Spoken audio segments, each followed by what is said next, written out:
അപ്പോൾ ഗൈസ് നമ്മളുടെ ഇന്ത്യ നേപ്പാൾ ഭൂട്ടാൻ യാത്രയിൽ നമ്മുടെ സ്കൂട്ടർ യാത്രയുടെ 46ാമത്തെ എപ്പിസോഡാണ് കേട്ടോ. ഇപ്പോൾ ഞാൻ നിൽക്കുന്നത് മഹാരാഷ്ട്രയിലുള്ള മഹഡ് എന്ന് പറഞ്ഞൊരു സ്ഥലത്താണ്. പണ്ടത്തെ മറാത്ത രാജവംശത്തിൻ്റെയൊക്കെ തലസ്ഥാനമായിട്ടിരുന്നൊരു സ്ഥലമാണ് കേട്ടോ ഇത്. അപ്പം ഈ ഒരു സ്ഥലത്ത് ഇവിടെ ഫേമസ് ആയിട്ടുള്ളൊരു ബുദ്ധിസ്റ്റ് കേവുകളുണ്ട്. ഏകദേശം 2000 വർഷത്തോളം പഴക്കമുള്ളൊരു കേവുകളാണ്. അപ്പോൾ ആ ഒരു കേവുകൾ കാണാൻ വേണ്ടിയിട്ട് പോവുകയാണ്. അപ്പോൾ അവിടുത്തെ കാഴ്ചകളൊക്കെയാണ് ഇന്നത്തെ ഈ ഒരു വീഡിയോയിൽ ഉണ്ടാവുക. അപ്പോൾ ചാനൽ ആദ്യമായിട്ട് കാണുന്ന ആൾക്കാരാണെങ്കിൽ ഒന്ന് സബ്സ്ക്രൈബ് ചെയ്ത് സപ്പോർട്ട് ചെയ്തേക്കുക, നോട്ടിഫിക്കേഷൻസ് ഒക്കെ ഓൺ ചെയ്തേക്കുക. ഒരു വലിയ യാത്രയിലാണ്. അപ്പം ഇനി അങ്ങോട്ടേക്ക് ഇടുന്ന വീഡിയോസ് കൂടി കണ്ട് സപ്പോർട്ട് ചെയ്യുക. അപ്പോൾ ഓക്കെ, വീഡിയോയിലേക്ക്. അപ്പോൾ ഗോയ്സ്, ഇത് നമ്മളുടെ ഗോവയിൽ നിന്ന് മുംബൈയിലേക്ക് പോകുന്ന ഹൈവേ ആണ്. ഈ ഹൈവേയുടെ തൊട്ട് സൈഡ് തന്നെയാണ് കേട്ടോ ആ ഒരു കേവ്സ് വരുന്നത്. നമ്മൾ ആ വഴിയാണ് വന്നത്. ആ വഴി വന്നിട്ട് അതിൻ്റെ മണ്ടയ്ക്ക് കയറാനുള്ളത്. ഞാൻ വണ്ടി അവിടെ വെച്ചിട്ടുണ്ട്. ഇതാണ് ആ ഒരു കേവിൻ്റെ ഭാഗം വരുന്നത്. കുറച്ച് കയറാനുണ്ട് കേട്ടോ. നമ്മളത് ആ മേളിൽ കാണുന്നതാണ് ഗുഹ. പെട്ടെന്ന് കണ്ടു കഴിഞ്ഞാൽ ഗുഹയെന്നൊന്നും മനസ്സിലാകുന്നില്ല. പക്ഷേ സൂക്ഷിച്ച് നോക്കി കഴിഞ്ഞ് കഴിഞ്ഞാൽ ഒരു ഗുഹ പോലെ തന്നെ തോന്നും. സ്റ്റെപ്പ് ഉണ്ട് കുറച്ച് കയറാനായിട്ട്. അധികമൊന്നുമില്ല, ഇച്ചിരി കയറാനുള്ളൂ. ഞാൻ ആദ്യമായിട്ടാണ് തോന്നുന്നത് ഇങ്ങനത്തെ ഒരു സ്ഥലത്ത് സൂര്യനെ അസ്തമിച്ച് ശാന്തമായതിനു ശേഷം വരുന്നത്. കാരണം ഇതാണ് ഏറ്റവും ബെസ്റ്റ് സമയം നമുക്ക് ഇങ്ങനത്തെ സ്ഥലങ്ങൾ കാണാനായിട്ട്. വെയിലൊന്നും കൊള്ളേണ്ടി വരത്തില്ല, ഒന്നും കൊള്ളേണ്ടി വരത്തില്ല. പീസ്ഫുള്ളായിട്ട് പോയിട്ട് വരാം. ഒരുപാട് താഴെയല്ല കേട്ടോ, തിരി കയറാനുണ്ട്. ഇവിടെ കുറച്ച് ഭാഗം ഇടിഞ്ഞിടപ്പുണ്ടല്ലോ. അല്ല, മണ്ണിടിച്ചിലെല്ലാം ഉണ്ടായതാണോ? നമ്മൾ കയറി വന്നത് താഴത്തെ റോഡിൽ നിന്നാണ്.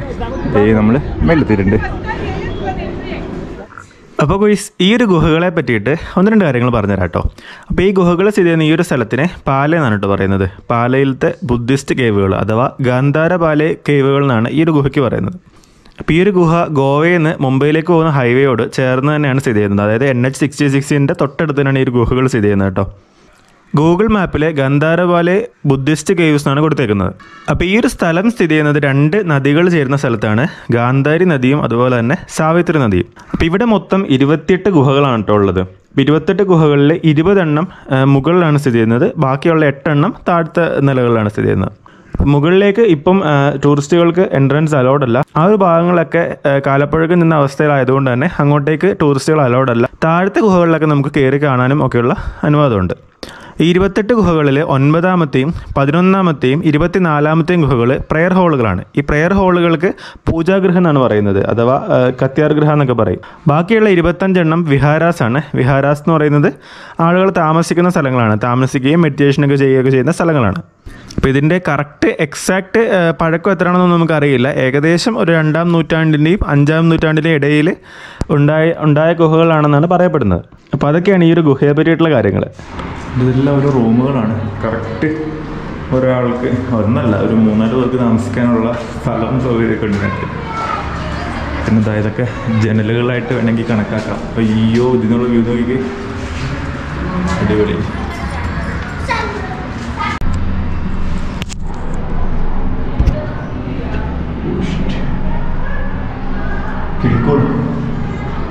ഇവിടുന്ന് താഴെ ഇറങ്ങാമെന്ന് പറയുന്നത് ടാസ്ക്കാണ്.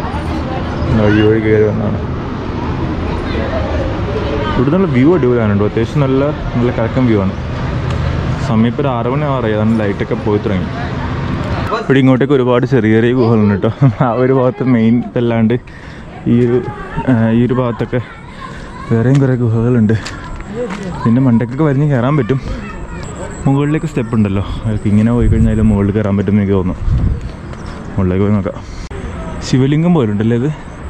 എന്താ ഈ കാണുന്നത്? ഇവിടെ ഒരുപാട് ഫാമിലീസാണ് വന്നേക്കുന്നത്. അതുകൊണ്ട് തന്നെ പിള്ളേരുടെ ബഹളം ഭയങ്കര ബഹളമാണ് പിള്ളേരൊക്കെ ഉണ്ട്. ഇതിന് മുകളിലേക്ക് സ്റ്റെപ്പ് ഉണ്ട്. ഏറ്റവും മുകളിൽ പോകാൻ പറ്റും എന്നാണ് എനിക്ക് തോന്നുന്നത്. എന്തായാലും നമുക്ക് കയറി നോക്കാം. നമ്മൾ വന്നല്ലേ. ഇതാണ് മുകളിലേക്കുള്ള വഴി. ഇങ്ങോട്ടേക്കൊന്നും ആരും വരുന്നില്ല കേട്ടോ. എല്ലാവരും അവിടെ വെച്ചിട്ട് സ്റ്റോപ്പ് ആവുകയാണ്. എന്താണോ ആരും ഇങ്ങോട്ട് കയറാത്തത്? എന്തായാലും ഞാൻ കയറി നോക്കാൻ പോവാണ്. അവിടെ ക്ലോസ് ചെയ്തേക്കാണ് അവർ. അങ്ങോട്ടേക്ക് ടഫ് ടാസ്ക്കാണ് പോകുക എന്നുള്ളത്.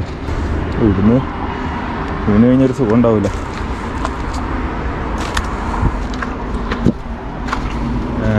Conservation work is in progress, inconvenience regretted. മുകളിലേക്കുള്ള ഭാഗങ്ങൾ കൺസർവ് ചെയ്യാന്നുള്ള ഉദ്ദേശത്തോടു കൂടിയാണ് അങ്ങോട്ടേക്ക് ആൾക്കാരെ വിടാത്തതെന്നാണ് അവർ എഴുതി വെച്ചേക്കുന്നത്.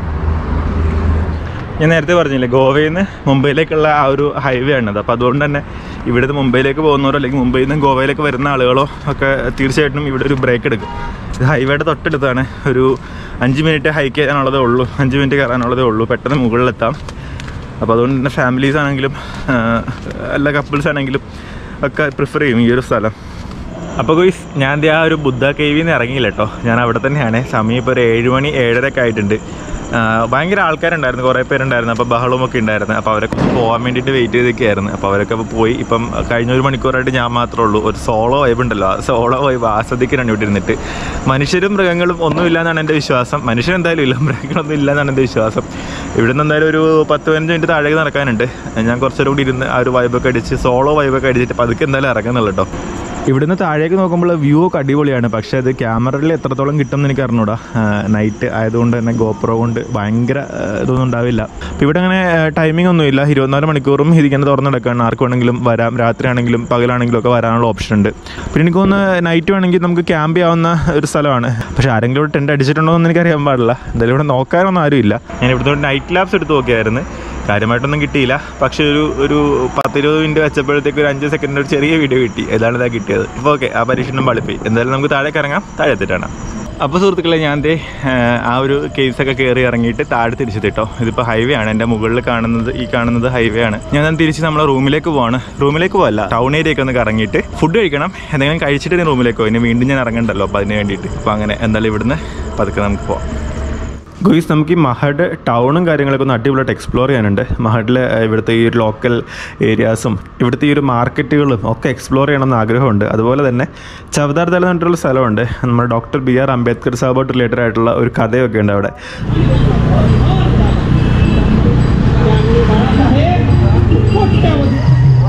ഗോയ്സ്, മഹഡിൻ്റെ ആ ഒരു സിറ്റി ഏരിയയിലേക്ക് ഞാൻ തിരിച്ചു വന്നിട്ടോ. അവിടെ ഒരു ചെറിയൊരു ലേക്കുണ്ട്. അവിടെ ഒരു അംബേദ്കർ സാറിൻ്റെ പ്രതിമയുണ്ട്. നമുക്ക് അങ്ങോട്ടേക്ക് പോവാം. ഇവിടെ എന്തോ ഒരു പരിപാടി നടക്കുന്നുണ്ട്. എന്താണെന്ന് അറിഞ്ഞൂടാ.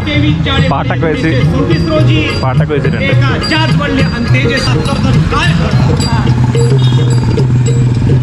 ഇവിടെ ഒരു പാർക്കൊക്കെ ഉണ്ട്. ഇതിൻ്റെ അകത്തേക്കൊന്ന് കയറി നോക്കാം.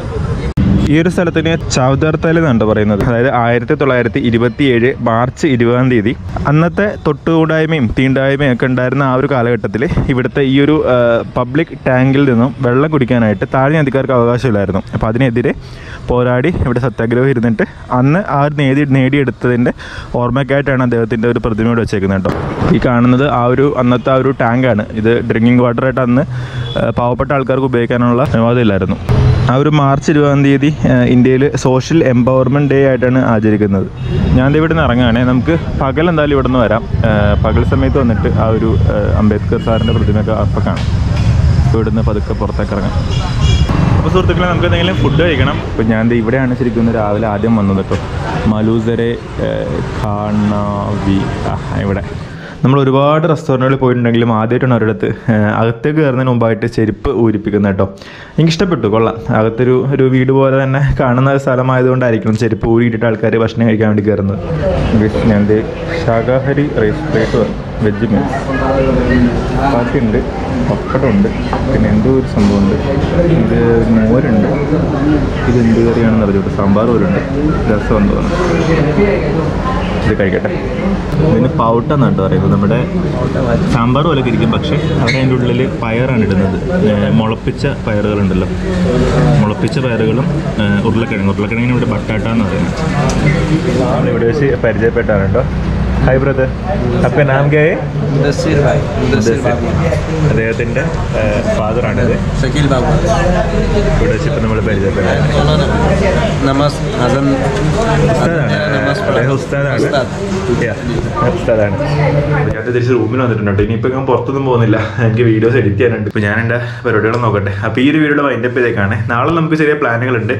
നാളെ ഇവിടെ അടുത്ത് റായ്ഗഡ് ഫോർട്ട് ഉണ്ട്. ശിവജി മഹാരാജാവിൻ്റെ അദ്ദേഹം ജനിച്ച സ്ഥലമാണ്. അദ്ദേഹത്തിൻ്റെ ആ ഒരു മറാത്ത സാമ്രാജ്യത്തിൻ്റെ കേന്ദ്രമായിട്ടുള്ള സ്ഥലമാണ് ഈ റായ്ഗഡ് ഫോർട്ട്. അപ്പോൾ ആ ഒരു ഫോർട്ട് പോകണം. ഫോർട്ടിൽ ഒരുപാട് ഹിസ്റ്ററി പഠിക്കാനുണ്ട്. കുറേ കാര്യങ്ങളുണ്ട്. ഞാനത് ഇന്ന് കുറേ ഇരുന്ന് വായിച്ചിട്ട് വേണം നാളെ പോയിട്ട് നിങ്ങളിലേക്ക് അത് വീഡിയോയിൽ പറയാനായിട്ട്. അപ്പം അതെന്തായാലും നമ്മൾ അടിപൊളിയായിട്ടൊരു വീഡിയോ ചെയ്യും. റായ്ഗഡ് ഫോർട്ടിൻ്റെ വീഡിയോ അടുത്ത എപ്പിസോഡായിട്ട് ഞാൻ പോസ്റ്റ് ചെയ്യുന്നതാണ്. അപ്പം ഈ ഒരു വീഡിയോയുടെ വൈൻഡപ്പ് ചെയ്തേക്കാണ്. എല്ലാവരും പറഞ്ഞാൽ ഹാപ്പി ആയിട്ടിരിക്കുക, സേഫ് ആയിട്ടിരിക്കുക. അപ്പോൾ അടുത്ത വീഡിയോ നമുക്ക് കാണാൻ ശ്രമിക്കുക. ബൈ.